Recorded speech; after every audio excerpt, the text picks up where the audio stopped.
ተመልካቾች በዛሬ ኢትዮ ቢዝነስ ፕሮግራማችን በዝርዝር ወደምንመለከታቸው መረጃዎቻችን እናመራለን። ቃል እንደሚታወቀው እንግዲህ የነዳጅ ማደያዎች ከተለመደው አሰራር በተለየ በኤሌክትሮኒክስ የዲጂታል ክፍያ ታግዘው የተለያዩ የቢዝነስ ስራቸው እንዲያከናውኑ እየተደረገ ስለመሆኑ ይታወቃል። አዎ በአሁኑ ወቅትም በማደያዎች የክፍያ ስርዓት አገልግሎት እየሰጡ የሚገኙ የፋይናንስ ተቋማት 3 ብቻ የነበሩ ቢሆንም በቅርቡ ግን ፍላጎት ያላቸው ሌሎች መሰል ተቋማት ዘርፉን እንዲቀላቀሉ ፍቃድ ተሰጥቷቸዋል። በዚህ ጉዳይ ዙሪያ ባልደረባችን ሃይማኖት ወርቁ ያዘጋጀችልን አለ እሱን ተከታትለን እንመለስ።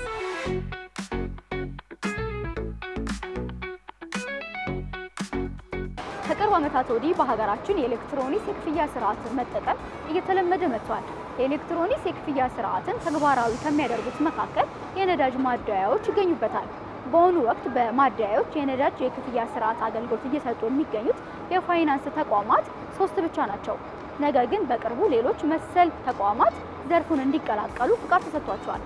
እኛም በዛሬው የኢትዮ ቢዝነስ ዝግጅታችን በዘርፉ ላይ በርካታ የፋይናንስ ተቋማት መሳተፋቸው ምን አይነት ጠቀሜታ ይኖረዋል እንዲሁም እነዚህ አገልግሎት ሰጪ ተቋማት መቼ ወደ ስራ ይገባሉ የሚለውን በስፋት እንመለከታለን። አብራችሁ ቆዩ።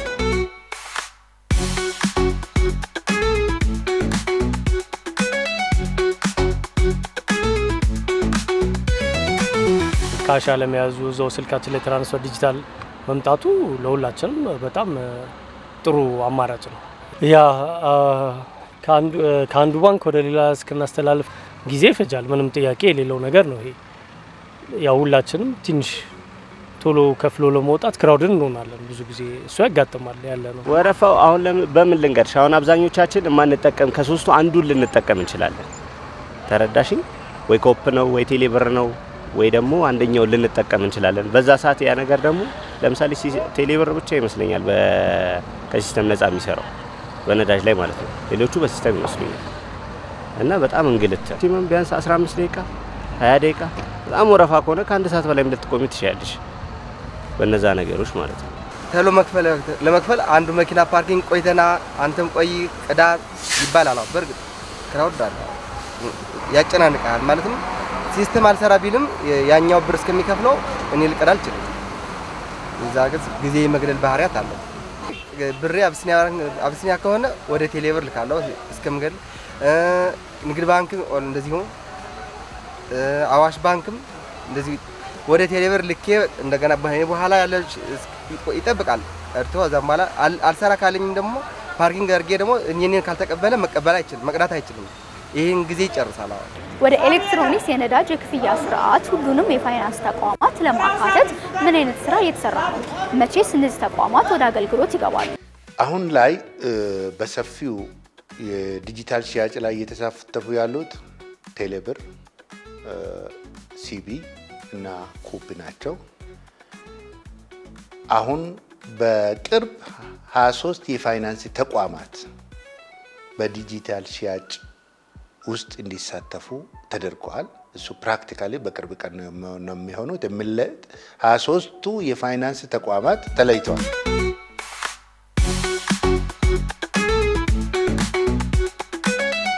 በነዳጅ የክፍያ ስርዓት ውስጥ በርካታ የሚባሉ የፋይናንስ ተቋማት መሳተፋቸው ለተጠቃሚው ምን አይነት ፋይዳ ይኖረዋል? ምንን ኢንሹር ያደርጋል? አክሰሲቢሊቲ። አንደኛው ባንክ ላይ አካውንቱ ላይ ገንዘብ ካለ ባለው ባንክ ብቻ ነው አግሪጌት ነው የተፈጠረው። ስለዚህ ከአካውንቱ ገና ወደ ሌላ አካውንት አስተላልፌ ካልሆነ ይሄ ተቋም ማደያ ለኔ ነዳጅ አይሞላም ከማለት በኮንፊደንስ ባለው ገንዘብ መጠን ካለው የፋይናንስ ተቋም ኢዚሊ ፔይ እንዲያደርግ እንዳይስተጓገል አንዳንድ ተቋማትን ብቻ ፖዚቲቭሊ ሪከመንድ አድርገን ሌሎች ተቋማትንም ማርጂናላይዝ ከማግለል ነው ይሄ ሲስተም የሚያግደን። አሁን ለምሳሌ ለሁሉም ተቋማት ነው ይሄ ድል የተሰጠው። የፋይናንስ ተቋማት ብለን ከምናስባቸው በአገራችን ካሉት ተቋማት ሳፋሪኮምን ጨምሮ ለነኚህ በሙሉ እድል ሰጠናቸው ነበር። ከነኚህ ኮምፕሌይ አድርጎ ወደዚህ አግሪጌት ለመግባት ፍቃደኝነታቸውን አሳይቶ የተወሰነላቸው 23 የፋይናንስ ተቋማት ስለሆኑ ከኤኒ ፋይናንሻል ተቋም ከኤኒ ማደያ ተጠቃሚው መግዛት ይችላል። ባለማደያዎቹም ለተጠቃሚያቸው የሚሰጡት ግሪቭላንስ ጥሩ ያልሆነ መልስ ይቀራል። ሁለተኛ ደግሞ ተጠቃሚውን በኮንፊደንስ ሄዶ ተጠቅሞ ይመለሳል ማለት ነው። እንደኔ 5 ደቂቃ የምንቆም አይመስለኝም። ምክንያቱም አንዱ ቢልሽ ባንዱ ተጠቀሚያለሽ፣ አንዱን ቢልሽ ባንዱ ተጠቀሚያለሽ። ተደራሽነቱ ሰፋ ያለ ስለሆነ የተለያዩ አማራጮች ይኖሩናል። ጊዜያችንንም እንቆጥባለን። በጊዜ ወደ ስራችንም እንሄዳለን። ለሁላችንም ጥሩ ነው። በተለያየ ባንኮች አማራጭ ቢኖርልን ሁላችንም ባለን ብር ትራንስፈር ከማድረግ እዛው ያለን ብር ላይ ቶሎ ከፍሎ ቀርቶ ለመውጣቱ እንትኑን ወረፋውንም ያቀልልናል። ይሄ ጥሩ ነው። በፍጥነት ስራ ልሰራ ትችላለህ። ለምን ወረፋ አትጠብቅም። ቀድተህ ያው ቀጥታ ከንግድ ባንክ ከአቢሲኒያ ይሁን ከወጋገን ማንኛው ባንክ ይሁን ከፍለህ ከሄድክ ጊዜህን ትቆጥባለህ። ቀጥታ ከባንክ ወደ ባንክ መሆኑ በጣም አሪፍ ነው የሚሆነው። ለኛ ምቹ ነው።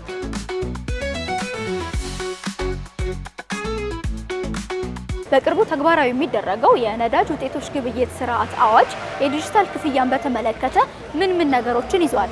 ይሄ ዲጂታል ነዳጅን ማን ነው የቀዳ የሚል ትሬሰቢሊቲ ላይ ኮንትሪቢዩሽን አለው። ህገወጥነትን አንዳንዴ በበርሜል ሲጦ ብር ካሽ ከፍሉና በበርሜል ይሸጥና እጥረት ይፈጠራል።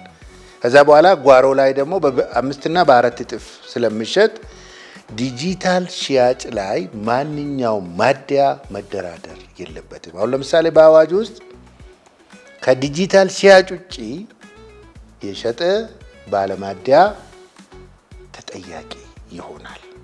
በካሽ ልውውጥ መኖር የለበትም ማለት ነው። ሌላው በዲጂታል ሽያጭ ውስጥ ትልቁ ጥቅም የሪሶርስን ኢኩዊታቢሊቲ ሪሶርስ ውድ ሪሶርስ ነው ነዳጅ የምንለው በተለይ ለእንደኛ አይነት አገር።